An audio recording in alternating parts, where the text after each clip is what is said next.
Assalamualaikum warahmatullahi wabarakatuh. Alhamdulillah ya teman-teman, bagaimana keadaannya? Semoga semuanya diberikan kesehatan selalu ya. Nah, di kesempatan kali ini saya Rina Budiati akan mempresentasikan makalah saya yang berjudul Perkembangan Keagamaan pada Anak. Nah, mengapa topik ini penting untuk dibahas? Karena anak merupakan generasi penerus, di mana maju atau tidaknya suatu peradaban nanti, siapa lagi kalau bukan ada di tangan anak. Jadi anak harus dibekali dengan pengetahuan agama agar kelak menjadi manusia yang beriman dan juga bermoral. Nah, yang pertama saya akan membahas tentang pengertiannya dulu. Pengertian yang saya bahas ini saya ambil dari kata per kata. Yang pertama ada pengertian dari perkembangan. Ada banyak sekali teori-teori yang mengemukakan tentang perkembangan ini, salah satunya dari Moss. Nah, Moss ini berpendapat bahwa perkembangan adalah suatu proses menuju ke arah yang lebih sempurna. Nah, proses ini tidak bisa untuk diulangi lagi. Kemudian yang kedua adalah keagamaan. Keagamaan berasal dari kata agama yang mendapat awalan ke dan akhiran an. Nah, agama sendiri itu berasal dari a dan gama. A artinya tidak dan gama artinya rusak.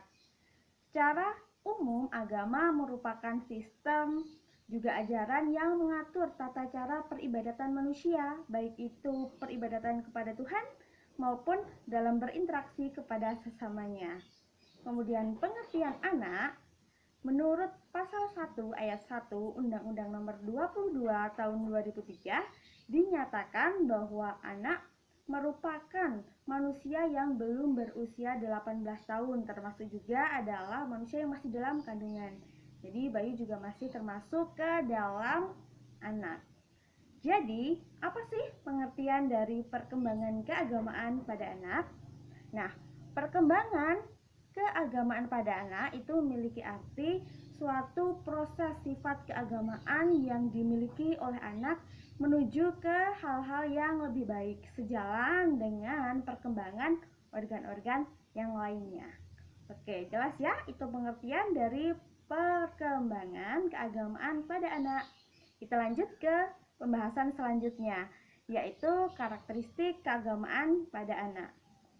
Nah, jadi rasa keagamaan itu muncul pada anak itu didasari oleh beberapa hal. Yang pertama adalah ketergantungan. Jadi ketika manusia lahir itu punya setidaknya 4 kebutuhan, di mana ada kebutuhan untuk mendapatkan perlindungan atau security, kemudian ada kebutuhan untuk mendapatkan pengalaman baru atau new experience, ada juga kebutuhan untuk mendapatkan respon atau responsibility, dan juga ada juga kebutuhan untuk dikenal atau recognition. Jadi berdasarkan 4 kebutuhan tadi, manusia memiliki rasa ketergantungan untuk yang akhirnya menimbulkan rasa beragama.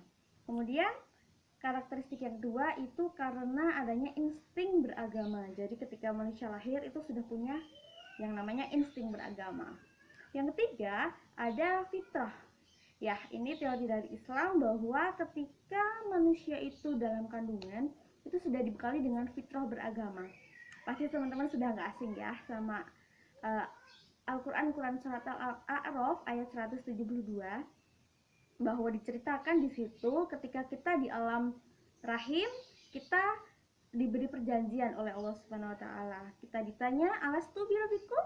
Kemudian bayi-bayi itu atau kita zaman dahulu menjawab, "Qalu bala syahidna."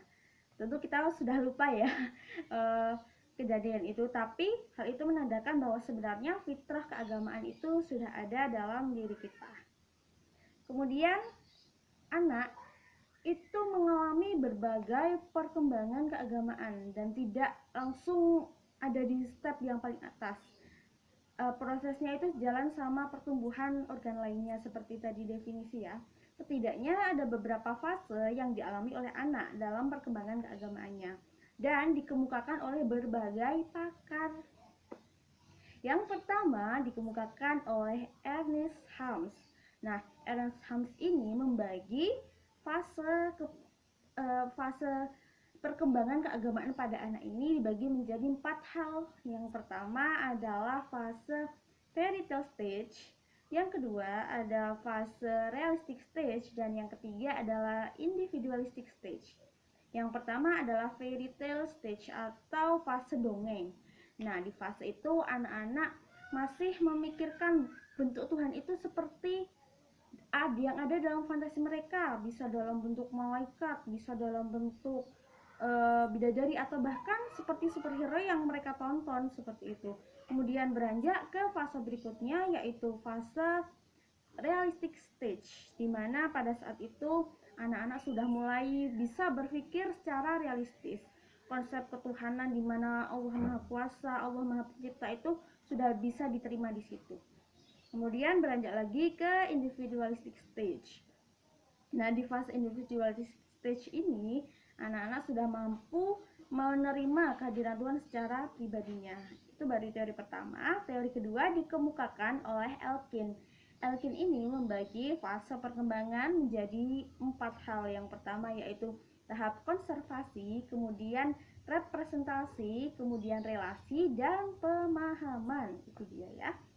Kemudian yang ketiga, teorinya dikemukakan oleh Ronald Goldman. Nah, pendapat Ronald Goldman ini hampir sama dengan pendapatnya dari Ernest tadi yang mengatakan bahwa ada 3 fase. Pendapat Ronald pun juga demikian, mengatakan bahwa perkembangan keagamaan pada anak itu ada 3 fase juga, tapi dengan bahasa yang berbeda. Yang pertama adalah pre-religious stage, kemudian yang kedua adalah sub-religious stage, kemudian yang ketiga ada personal religious stage. Yang pertama sama ya, dengan pengertian tadi bahwa di pre itu anak masih dengan fantasinya, menggambarkan ketuhanan itu dengan fantasinya. Kemudian yang kedua, di sub, anak sudah mulai menerima, anak sudah bisa berpikir secara logika dan realistis. Kemudian pada tingkat personal religious stage itu anak sudah memiliki prinsip sendiri, namun di situ muncul beberapa sikap negatif yang akan kontradiktif dengan apa yang mereka pahami. Nah, disitulah tantangannya, anak akan mencapai suatu kematangan beragama. Nah, di Islam sendiri juga ada teori yang dikemukakan oleh Imam Bawani, di mana membagi perkembangan keagamaan pada anak menjadi 4 tahap juga. Yang pertama ada tahap kandungan, yang kedua ada tahap bayi, yang ketiga tahap kanak-kanak, dan yang keempat adalah tahap sekolah. Yang pertama, tahap bayi. Nah, di tahap bayi ini seperti tadi sudah saya jelaskan bahwa fitrah beragama ini sudah muncul di tahap kandungan. Nah, ketika dalam kandungan kita sudah mengenal apa itu agama, sehingga kita lahir sudah membawa fitrah agama tersebut.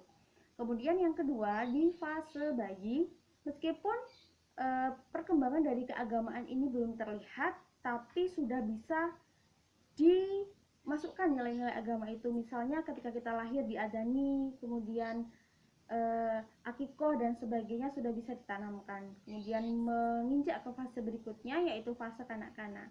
Nah, di fase ini sering disebut juga dengan golden age. Jadi peran orang tua di sini sangat penting untuk menanamkan nilai-nilai keagamaan bagi si anak tersebut ya. Kemudian di fase terakhir ada fase sekolah. Nah, di fase sekolah ini anak mulai belajar di institusi pendidikan. Jadi yang berperan penting di sini yaitu guru. Tidak hanya guru agama, tapi semua guru juga berperan penting untuk senantiasa menanamkan nilai-nilai keagamaan. Baik, kita lanjut ke pembahasan selanjutnya. Dari fase-fase tersebut itu menimbulkan ciri dan sifat dari keagamaan anak.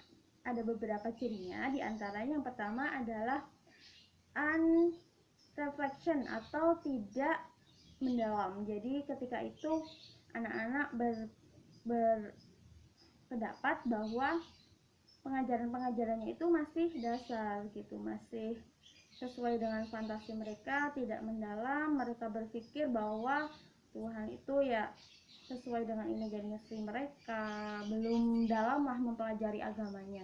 Kemudian ada juga sifat selanjutnya yaitu egosentris, rasa keakuannya mulai muncul. Nah, di fase ini tuh anak-anak suka sekali dengan yang namanya imbalan. Jadi di fase ini nggak jarang kan diberikan ultimatum bahwa siapa yang sholat nanti masuk surga, yang nggak sholat nanti masuk neraka. Kemudian selanjutnya ada anthropomorphosis. Nah, ketuhanan di sini dibentuk karena anak-anak itu sudah berinteraksi dengan orang lain. Selanjutnya ada verbalis dan ritualis. Nah, verbalis ini anak mengenal keagamaan melalui lafal-lafal yang sering diucap atau dihafal. Biasanya anak-anak kecil kan disuruh untuk menghafal surat-surat pendek, doa-doa makan, dan sebagainya. Selain itu juga diajarkan untuk ritual-ritual praktek seperti sholat, seperti wudhu. Kadang kan anak kecil suka ya ikut-ikutan ketika orang tuanya sholat, mereka ikut-ikutan sholat tapi tidak tahu maknanya. Nah, itu salah satu sifat yang ritualistik. Kemudian selanjutnya ada imitatif atau tiruan. Nah, anak-anak itu tidak mendengarkan apa yang orang dewasa katakan, tapi dia akan meniru apa yang orang dewasa lakukan. Jadi di sini orang tua sebagai role model berperan penting untuk selalu menjaga sikap, ucapan, perbuatannya, karena dia adalah panutan yang dianut oleh anaknya. Jadi di tahap ini anak-anak akan cenderung meniru apa yang dilihatnya, apa yang didengarnya. Selanjutnya ada rasa heran. Nah, di sifat ini muncul kekaguman yang bersifat lahiriah. Jadi anak-anak mulai kagum terhadap hal-hal sesuatu yang hebat seperti itu. Jadi biasanya kan diceritakan hal-hal yang menakjubkan seperti ada mukjizat, seperti keajaiban-keajaiban seperti itu. Nah, perkembangan keagamaan pada anak itu juga dipengaruhi oleh beberapa faktor yang dibagi menjadi dua, yaitu yang pertama faktor internal, yang kedua ada faktor eksternal. Yang pertama ada faktor internal atau faktor yang berasal dari dalam diri anak itu. Dibagi menjadi beberapa. Yang pertama diantaranya ada hereditas, kemudian ada tingkat usia, ada kepribadian, dan ada juga kondisi kejiwaan. Nah, itu dia faktor-faktor internal yang mempengaruhi keagamaan pada anak. Selain faktor internal, ada juga faktor eksternal.